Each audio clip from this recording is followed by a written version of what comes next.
Isang nagpanggap na taga-Office of the Solicitor General ang arestado dahil sa pamemera umano kay Maguindanao Governor Ismael Mangudadato.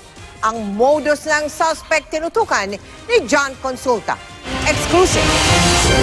Nakakasuhan ka ng robbery extortion.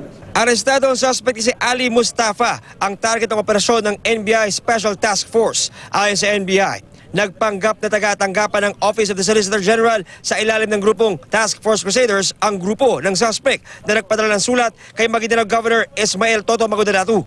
Hinihingi nila ang kopya ng SALN at mga proyekto umano ni Governor Mangudadato mula 2007 hanggang ngayong taon bilang bahagi raw ng kanilang anti-corruption drive para kay Pangulong Rodrigo Duterte. Inooblige rin ng grupo ang gobernador na ibigay sa kanila ang listahan ng lahat ng mga elected official na dawit daw sa droga sa probinsya ng Maguindanao. Sa huli, humingi ng 300,000 pesos ang grupo mula kay Mangudadato para maalis daw siya sa listahan ng narco-politicians ni Duterte. Sabi niya, hindi lang ikaw yan. Hindi lang sa ARM yan. Ang campaign ng presidente, buong Pilipinas. Submit mo yung SALN mo. Ha? Sabi ko, SALN na naman, ipapasubmit sa akin.